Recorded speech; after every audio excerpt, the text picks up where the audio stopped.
Vamos então começar o 11º capítulo, Roma. O povo etrusco. Então, o povo etrusco é o povo que vivia na Itália 3.300, onde hoje é a Itália, 3.300 anos antes de Cristo. Reconhecendo as dedicações ao trabalho por parte de todos os espíritos que se haviam localizado na Itália primitiva, então dividida em duas partes importantes, que eram a Gália Cisalpina e a Magna Grécia. Então, a Gália Cisalpina ficava ao norte da Itália, entre os Apeninos e os Alpes, era ocupada pelos galeses, e a Magna Grécia era no sul da Itália, né, que foi colonizada pelos gregos. Então, Gália Cisalpina norte, do que é a Itália hoje, e Magna Grécia sul, do que é a Itália hoje, porque foi colonizada pelos gregos. Então, a Itália primitiva, né? Então, dividida em duas partes importantes, que eram a Gália Cisalpina e a Magna Grécia, ao norte e ao sul da península. Os prepostos e auxiliares de Jesus projetam a fundação de Roma, que se ergueu rapidamente. Então, nós estamos vendo que são os prepostos do mestre que projetam no plano espiritual a formação de Roma, para que ela unificasse a toda a região da Europa. Infelizmente, isso não aconteceu, mas era o projeto. Então, é o projeto dos prepostos do mestre. Os prepostos e auxiliares de Jesus projetam a fundação de Roma, que se ergueu rapidamente, coroada de lendas numerosas, para desempenhar tão grande papel na evolução do mundo. A esse tempo, o Vale do Pó, que é um dos nomes do território italiano, né, que vai dos Alpes ao norte e Apeninos até o sul, que é onde estão os etruscos. Então, a esse tempo, o Vale do Pó era habitado pelos etruscos, né, que é a região que a gente chama de Itália, que se viam humilhados pelas constantes invasões dos gauleses, né? Vamos lembrar que o norte da Itália é ocupada pelos gauleses que invadiam o sul. De todos os elementos que formaram os ascendentes da Itália moderna, eram eles, né, os etruscos, dos mais esforçados, operosos e inteligentes. Nas regiões da Toscana, possuíam largas indústrias de metais, marinha notável, destacado progresso no amanho no cultivo da terra e, sobretudo, sentimentos evolvidos, né? Sentimentos elevados, sentimentos superiores, que os faziam diferentes das coletividades mais próximas. Acreditavam na sobrevivência, quer dizer, acreditavam na vida após a morte. Acreditavam na sobrevivência e ofereciam sacrifícios às almas dos mortos, venerando os deuses cujas disposições em cada dia presumiam conhecer através dos fenômenos comuns da natureza. Então, pelos fenômenos da natureza, pelas coisas de cada dia, eles determinavam um Deus para cada coisa, um Deus para cada situação, tinham inúmeros deuses. Atormentados e desgostosos, perdão, então atormentados, né, desgostosos pela situação, pelas invasões, pelas situações que eles viviam,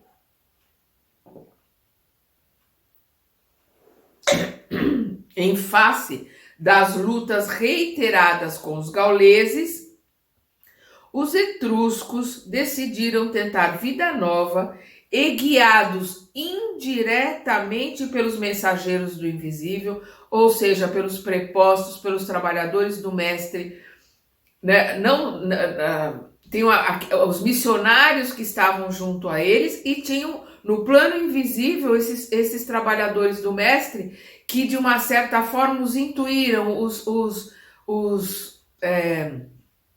ajudaram a se modificar, a se mudar. Olha o que eles estão colocando. Os etruscos decidiram tentar vida nova e, guiados indiretamente pelos mensageiros do invisível, grande parte resolveu fixar-se na Roma do porvir, no lugar onde seria a Roma no futuro, que então nada mais era que um agrupamento de cabanas humildes e desprotegidas. Então nós vimos lá no começo que foram os arianos, né, que saíram ali, estavam junto com os hindus, por isso que é hindu-arianos.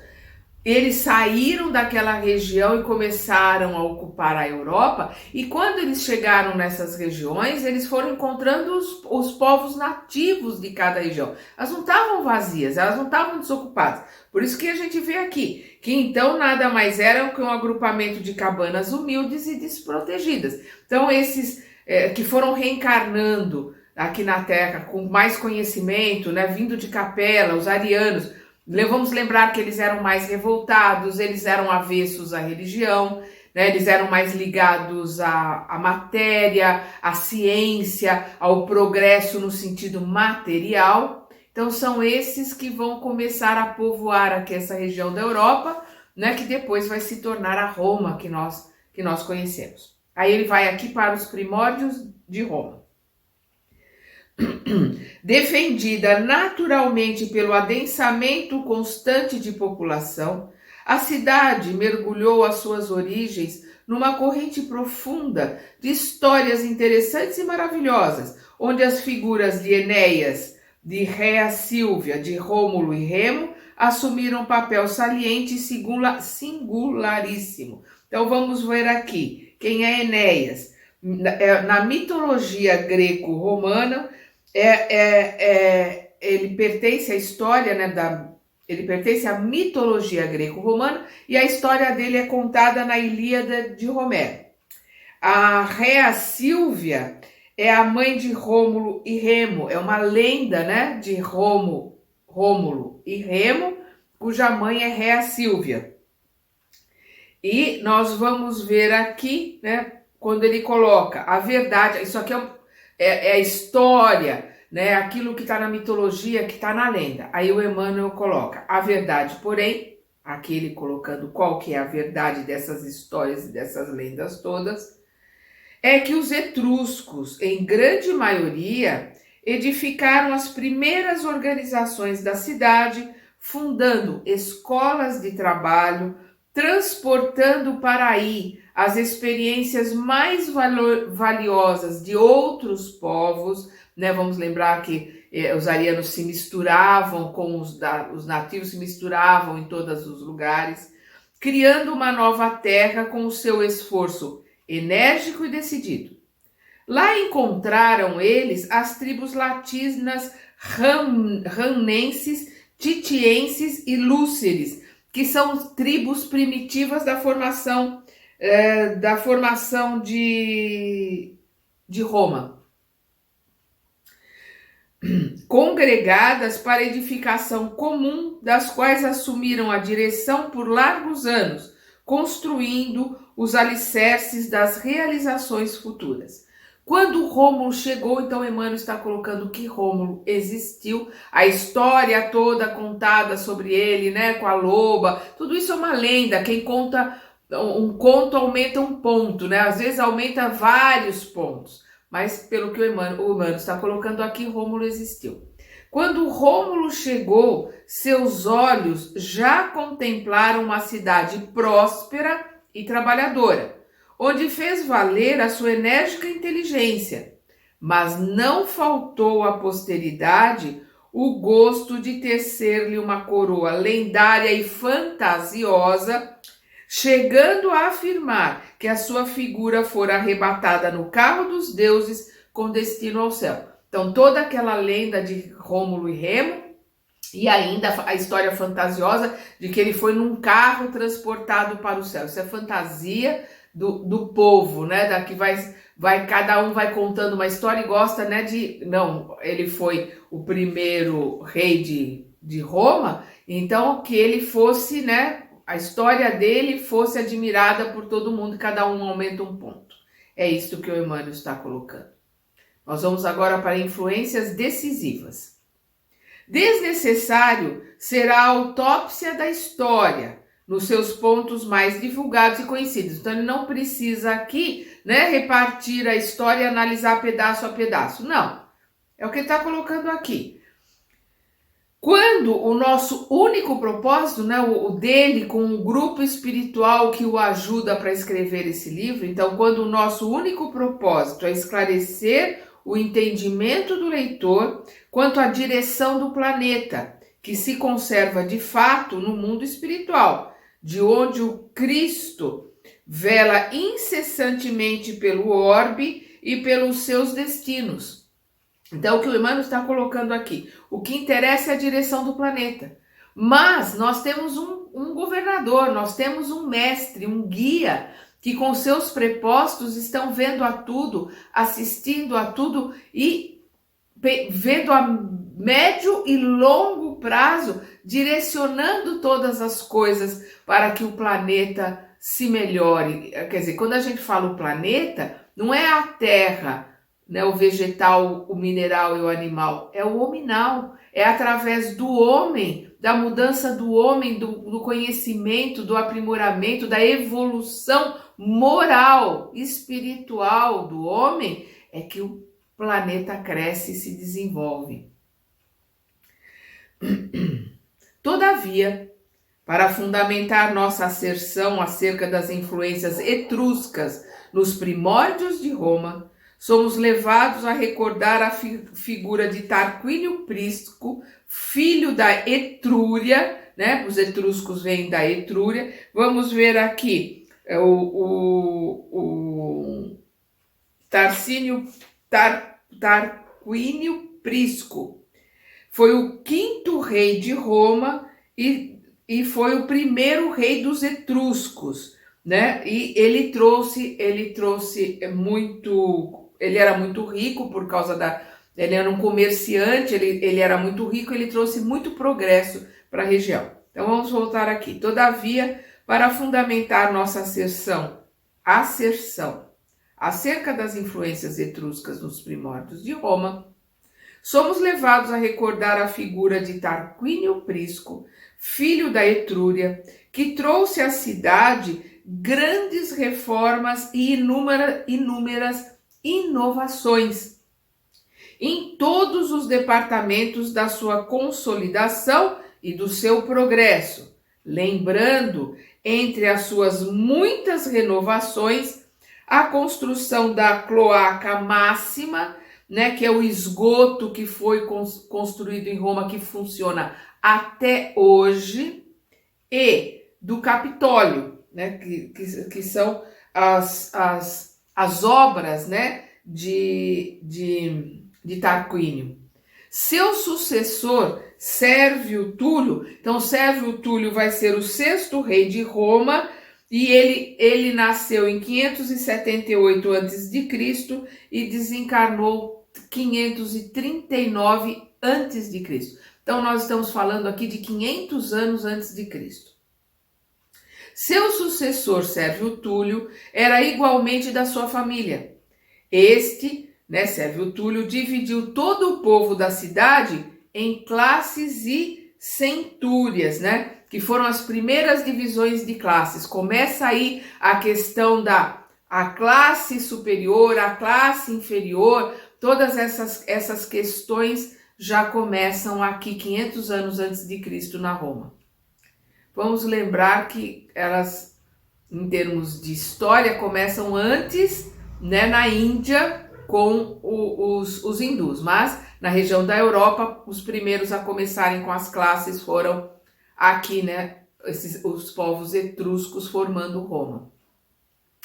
Então vamos lá, né, Sérvio Túlio dividiu todo o povo da cidade em classes e centúrias, segundo as possibilidades financeiras de cada um, desgostando os patrícios, a esse tempo já organizados, em virtude de essa reforma, apresentar-se dentro de características liberais, não obstante as suas finalidades militares. Finalidade dessas divisões eram militares, para aumentar o exército e para poder ter uma forma de defender a região.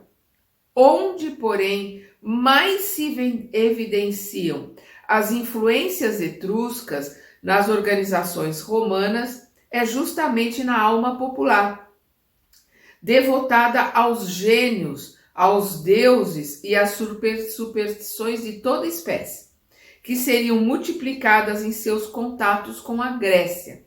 Então eles já tinham, né, lá um deus para cada dia, aumentam ainda as superstições, esses gênios, esses deuses, quando eles têm contato com os gregos. Cada família, como cada lar, possuía o seu gênio invisível e amigo, e na sociedade alastravam-se as comunidades religiosas, culminando no Colégio dos Pontífices, cuja fundação remonta ao passado longínquo da cidade. Esse colégio foi depois substituído pelo Pontífice Máximo, chefe supremo das correntes religiosas, do qual os bispos romanos iam extrair mais tarde o Vaticano e o papado dos tempos modernos. Então, o que nós estamos vendo aqui com Emmanuel nos contando toda a formação da história?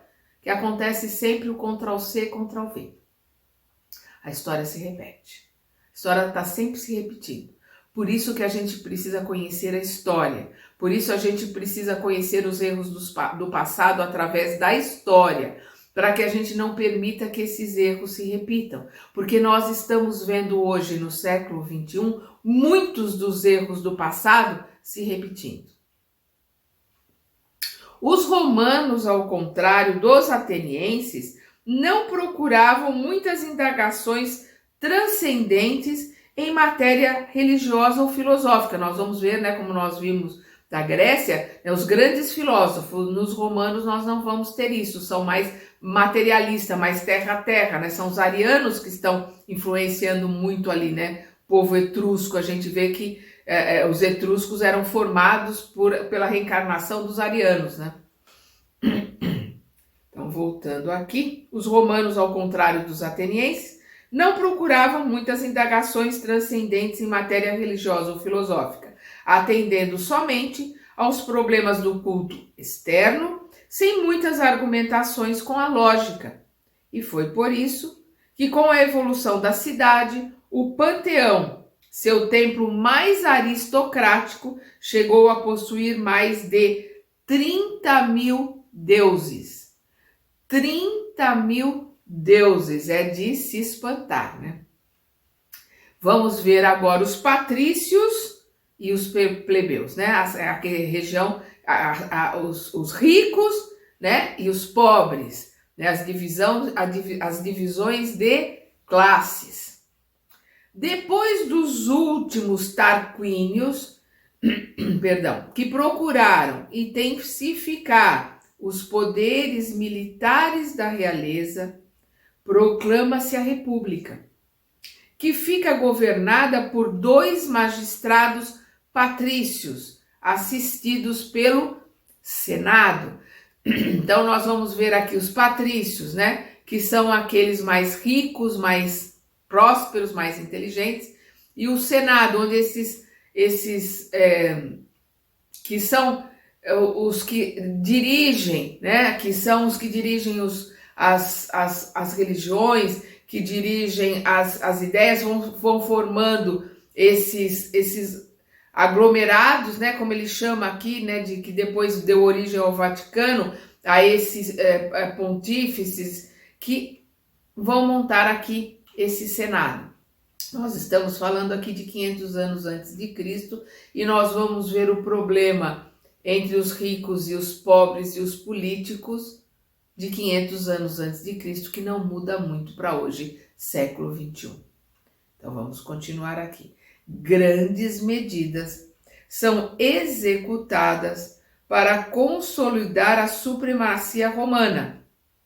Vamos lembrar, como nós vimos ali na construção de Roma, a ideia dos prepostos, a ideia dos missionários que vieram junto aos etruscos, né, que eram formados por esses arianos mais inteligentes, que foram reencarnando ali, foram montando e formaram o que foi, né, na antiguidade a grande Roma, né, e os romanos vão dominando todos os povos, né, conquistando de povo a povo, a ideia que vem do plano espiritual era a unificação do planeta, era a unificação, não ter fronteira, não ter barreiras, né, não termos divisão, o meu povo é melhor que o seu povo, por isso eu vou invadir o seu povo, dominá-lo, escravizá-lo e tirá-lo. Isso nunca esteve nos planos, é óbvio, dos prepósitos, do mestre, principalmente dos seus prepósitos.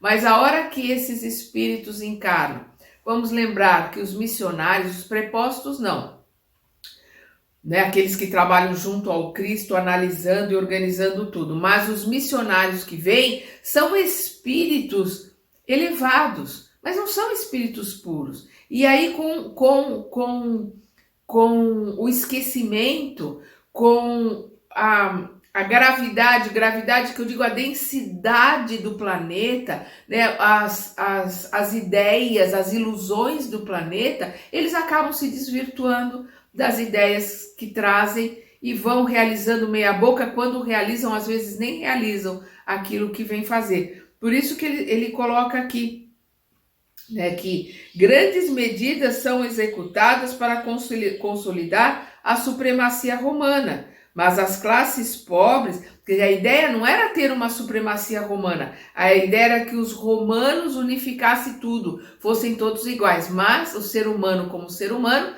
vai se iludindo, né, se maravilhando com o poder, com a força, a capacidade de dominar e de escravizar, e aí a coisa degringola, né?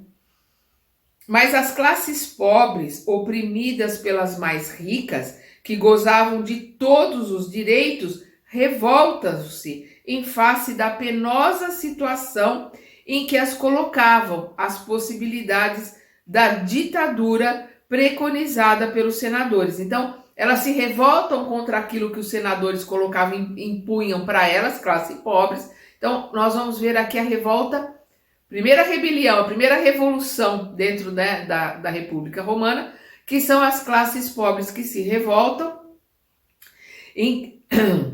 porque essas classes, né, esses senadores, em casos especiais, alguns em casos especiais, com poderes soberanos e amplos em todas as questões da vida e morte de cada um. Então, eles poderiam determinar quem ia viver, quem ia morrer, da pena de morte, o que cada um ia... O poder desses senadores, o poder dos patrícios, né, da classe rica, era de vida e morte sobre os plebeus. Eles se revoltaram.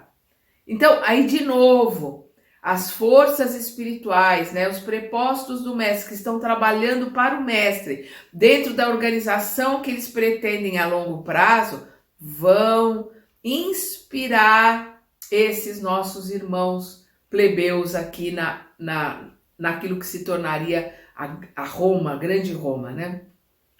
Inspirados pelas forças espirituais que os assistiam, todos nós continuamos assistidos pelas forças espirituais do nosso mestre, pelas forças espirituais da nossa família espiritual, dos nossos mentores. Então, ninguém está desassistido. Por mais abjeto, por mais demoníaco que seja uma pessoa, ou um grupo, ou um ideal, ou um partido político, que nós estamos vendo tudo isso aqui são políticas partidárias. Então, o que é um partido político? Se junta para, ali nas suas ideias, trabalharem pelos seus interesses. E vão dizer que é o interesse do povo, mas são os seus interesses. As questões partidárias têm muito ainda que se modificar. Desde a época de Roma não mudou muito. Então, vamos lá. Inspirados pelas forças espirituais que os assistiam, os plebeus em massa abandonaram a cidade, retirando-se para o Monte Sagrado. Entenderam, 500 anos antes de Cristo, eles já entenderam a força da união, coisa que hoje a gente ainda não consegue entender. O que nós somos capazes de fazer se nós nos unirmos para ajudar os mais pobres, os que estão morrendo de fome, para ajudar os que estão desabrigados, para ajudar aqueles que estão desassistidos, não têm direito à escola, para ajudarmos a melhorar a nossa escola pública aqui no Brasil, é uma vergonha. Nós temos analfabetos, né, que sabem assinar o nome, ler uma placa, mas não sabem entender um texto, não conseguem ler um livro. Isso é uma vergonha. Vamos lá. Se a gente se une, se a gente realmente entender a força da união, para isso tudo e para a oração também, a força da união nas nossas orações, para que as nossas energias possam ajudar os trabalhadores do Mestre, encarnados e desencarnados na Terra, para que as coisas mudem e se modifiquem. Vamos lá. Inspirados pelas forças espirituais que os assistiam, os plebeus em massa abandonaram a cidade, retirando-se para o Monte Sagrado. Mas os patrícios, examinando a gravidade daquela atitude extrema, lhes enviam Menênio Agripa. Quem é Menênio Agripa? Nós vamos ver aqui que ele é um cônsul, né, dos primeiros anos da República Romana. Ele exerce como cônsul 503 a.C., que tem uma grande oratória. Então, o que ele faz? Ele vai entre os plebeus e conta um apólogo. O que é um apólogo? É uma história, né? Então, vamos lembrar, o apólogo é quando céu, lua, quando os astros, quando as coisas da Terra que são inanimadas, ele fala, ele pensa, ele sente, né? A fábula é quando os animais falam, né? Quando os animais sentem, conversam. Então, é a diferença de apólogo para fábula. E o conto, né? Que é quando é uma situação normal, é uma história, né? Que é inventada, é uma história com E, não com H. Oh, meu Deus, é uma história com I, não com H. Parecendo uma pessoa aí que ficou famosa com essa questão do E. É uma história com I. Não é com E, né? Porque quando a gente escreve sem o H, a gente escreve história, né? Tá certo. Quando eu vou escrever sem H, porque é uma lenda, é uma historinha da carochinha, a gente escreve ES, né? História. Tá certo. Então vamos lá. Ele conta uma história. E qual é a história que ele conta, né? Qual é o apólogo que ele faz? De que o estômago, né? Ele leva uma pedra, essa pedra é como se fosse o estômago dentro do corpo. Se o estômago não se alimenta, se o estômago não manda, se o corpo não recebe alimento, todo o corpo perece.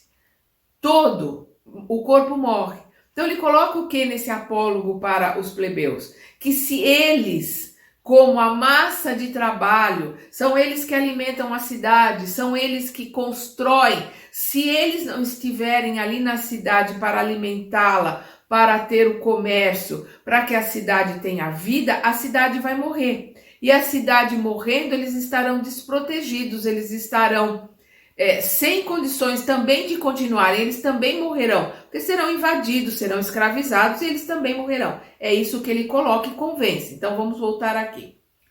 Então os patrícios assustados, né, que ele coloca aqui, mas os patrícios examinando a gravidade daquela atitude extrema, lhes enviam Menênio Agripa, cuja palavra se desincumbe com felicidade da diligência, quer dizer, ele consegue aquilo que ele foi buscar, que lhe fora cometida, que a diligência que ele foi, o trabalho que lhe foi cometido, né, aquilo que mandaram ele fazer, ele consegue, contando aos rebeldes o apólogo dos membros e do estômago, né, que é aquilo que eu estava falando, sem o estômago se alimentando, o corpo morre, que constituem no mecanismo de sua harmonia o perfeito organismo de um corpo. A plebe concorda em regressar. A plebe concorda em regressar à cidade, embora impondo condições quase que irrestritamente aceitas. Eles não tinham outra saída, porque os patrícios não iam trabalhar, não iam pegar em armas, não iam plantar, não iam colher. Então, eles fizeram exigências que foram irrestritamente aceitas. Os tribunos da plebe inauguram então, vamos lembrar aqui que esse Meneno Agripa, como cônsul, vai ser eles vão pelas exigências do plebeu, vão se constituir as tribunas da plebe, ou seja, a plebe tendo direito a ter voz no Senado, né? A ter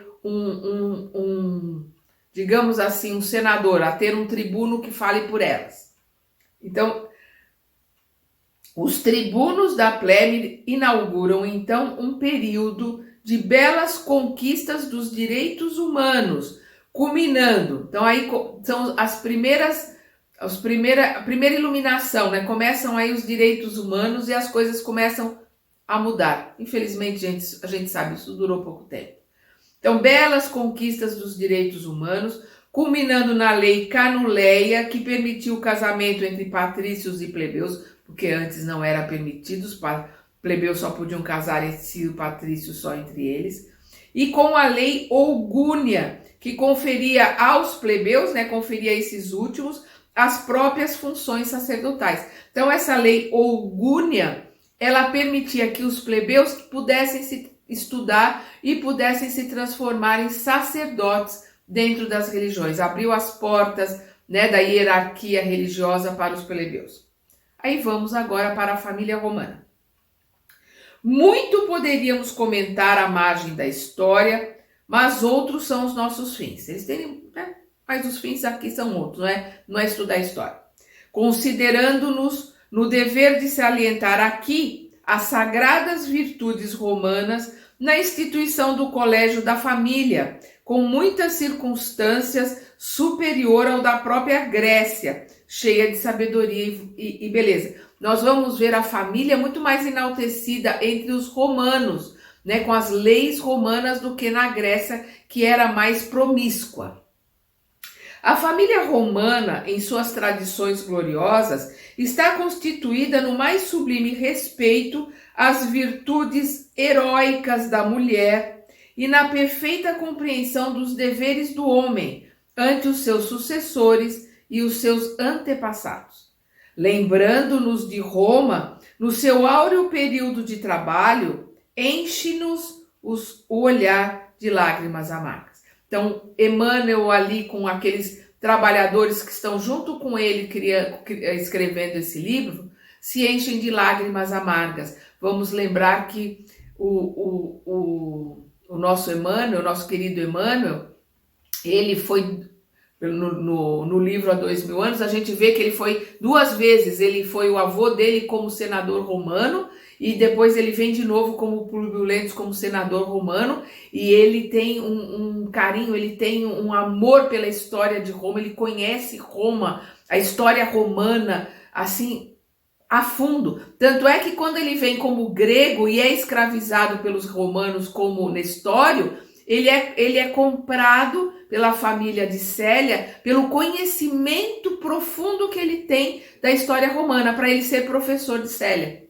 Porque esse conhecimento vinha do amor, é um conhecimento verdadeiro, então não se perde isso quando se vai para o plano espiritual, se reencarna, porque isso é conquistado, isso está lá dentro, está dentro das coisas que não se perde. Então ele tinha um profundo conhecimento da história romana. E a gente vê que ele tem um grande amor por Roma, né? Aí o Emmanuel coloca aqui, enche-nos o olhar de lágrimas amargas. Que gênio maldito esmicuiu-se na organização, se misturou, né, na organização sublimada em seus mais íntimos fundamentos, devorando-lhe as esperanças mais nobres, corrompendo-lhe os sentimentos, relaxando-lhe as energias, porque Roma se degringola, né? Que força devastadora derrubou todas as suas estátuas gloriosas de virtude. Debalde, em vão. A mão misericordiosa de Jesus desceu sobre a sua fronte, levantando-a de quedas tenebrosas, antes dos tristes espetáculos do seu arrasamento. Os abusos de poder e de liberdade dos seus habitantes fizeram do ninho do amor e do trabalho um amontoado de ruinarias, né, de escombros, afundando-o num mar de lodo sanguinolento. Né? Roma se degringola. Nós vamos aqui às guerras e à maioridade terrestre. Em breve, porém, a família romana, cheia das tradições de generosa beleza, foi dilacerada pelos gênios militares e pelos espíritos guerreiros. Aí Roma sai dominando, escravizando o mundo à sua volta. O progresso incessante da cidade formava a tendência geral ao expansionismo em todos os domínios. Entretanto, os pródromos do direito, né, aquele começo, aquele início, né, do direito romano e a organização da família assinalavam o período da maioridade terrestre. E a Terra estava chegando num ponto em que ela já tinha o conhecimento do direito, já tinha o conhecimento de família, ela já estava em condições de sair da infância, né, da adolescência para entrar na maioridade. O homem com semelhantes conquistas estava a desferir o voo para as mais altas esferas espirituais. As legiões magnânimas do Cristo aprestam-se para as últimas preparações de seus gloriosos caminhos na face do mundo. Então, a vinda do Cristo marcou a maioridade terrestre, capacidade de entender, de compreender e assimilar os ensinamentos do Cristo. E de lá para cá nós mudamos moralmente muito pouco. Mudamos, mas mudamos pouquíssimo.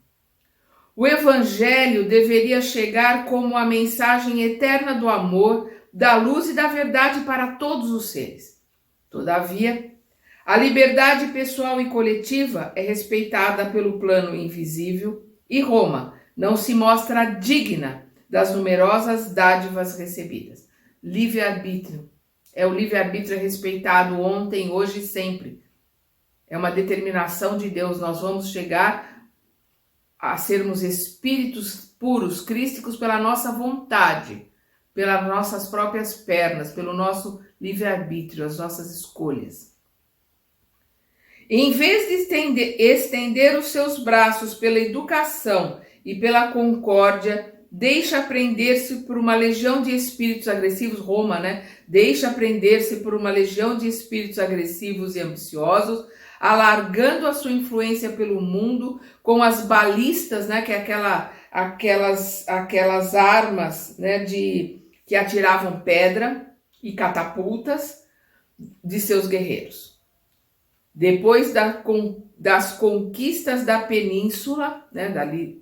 Da Itália, empreende a conquista do mundo. Nós vamos vendo Roma se expandindo para todos os lugares.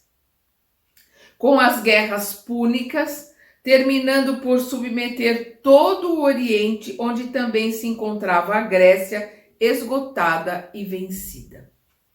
Os enviados do Cristo harmonizam esses terríveis movimentos no Instituto das Provações necessárias aos indivíduos e aos seus agrupamentos.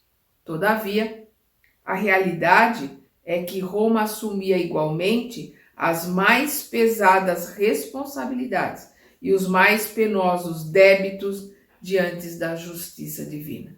Existe o karma, né, de um povo, de um grupo, e é o que ele está dizendo aqui, Roma assumia igualmente as mais pesadas responsabilidades e os mais penosos débitos diante da justiça divina. Suas águias vitoriosas cruzam então todos os mares. Nós vamos ver que depois Hitler ressuscita esse símbolo da águia, né? Que é o símbolo do poder romano, que era o que mais incomodava os judeus, era aquele símbolo, né, da águia entrando lá em Jerusalém, né, na Palestina. Suas águias vitoriosas cruzam então todos os mares. O Mediterrâneo é propriedade sua e o Império Romano é o império do homem, ouvindo-se a voz diretora de um só homem para quase todas as regiões povoadas da terra. Quem é a voz diretora de um só homem para quase toda a terra? O César, né, o imperador romano. Nas vésperas do Senhor. As forças do invisível, porém, não descansaram. Não descansam nunca, estão sempre trabalhando, estão sempre atentas. Sai do caminho, é que nem o GPS, né, no carro. Recalculando, vai recalcular, vai trabalhar para que as coisas voltem para o foco, para o caminho a que elas se dirigem. Ontem, hoje e amanhã, sempre estaremos com as forças do invisível, dos trabalhadores do nosso Mestre amado, olhando e nos orientando. A gente não ouve, a gente bate cabeça, mas eles tentam, eles estão aí, nos orientando. As forças do invisível, porém, não descansaram. Muitas lágrimas foram vertidas no alto, em vista de tão nefastos acontecimentos. O Cristo reúne as assembleias de seus emissários. A terra não podia perder a sua posição espiritual depois das conquistas da sabedoria ateniense e da família romana. Sabedoria ateniense com a filosofia e as leis, né, a lei do direito, que a lei do direito romano é usada até hoje, em relação à família, o direito civil, né, em relação à família, em relação a uma série de coisas. É então que se movimentam as entidades angélicas do sistema nas proximidades da Terra, adotando providências de vasta e generosa importância. A lição do Salvador deveria agora resplandecer para os homens, controlando-lhes a liberdade com a exemplificação perfeita do amor, porque o Cristo veio trazer o amor. Todas as providências são levadas a efeito. Imagina o trabalho no plano espiritual para providenciar a vinda de um Cristo, né, de um ser dessa magnitude aqui na Terra. Todas as providências são levadas a efeito. Escolhem-se os instrutores, os precursores imediatos, os auxiliares divinos. Uma atividade única registra-se então nas esferas mais próximas do planeta. E quando reinava Augusto na sede do governo do mundo, viu-se uma noite cheia de luzes e de estrelas maravilhosas. Harmonias divinas cantavam um hino de sublimadas esperanças no coração. Voltando aqui, harmonias divinas cantavam um hino de sublimadas esperanças no coração dos homens e da natureza. Então se preparou os prepostos, os que vieram antes, os que seriam seus auxiliares, os que estariam com eles, os que estariam mais próximos, aqueles que tinham capacidade para serem seus discípulos, para serem seus apóstolos depois. Então todo o plano, né, se preparou, e a gente vê que foi a época que cessaram-se guerras, cessaram-se conflitos, até a época que Jesus esteve na Terra foi uma época de paz, foi uma época de tranquilidade, porque a sua energia, né, e a energia dos seus prepostos trabalhando na Terra influenciaram o planeta todo. A manjedoura é o teatro de todas as glorificações da luz e da humildade. O comedouro, né, a manjedoura é onde os animais comiam, que é onde Maria arrumou e colocou Jesus, porque ela não teria outro lugar para colocá-lo, a não ser ali no coxo dos animais. A manjedoura é o teatro de todas as glorificações da luz e da humildade. E, enquanto alvorecia uma nova era para o globo terrestre,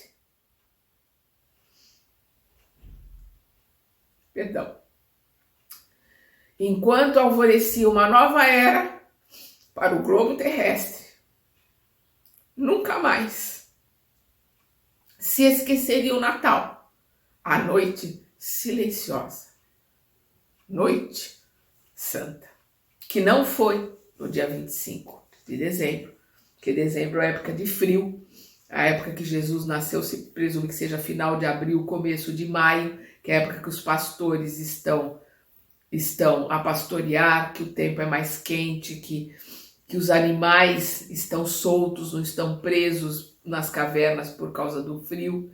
Então é nessa época, mas não importa. Foi.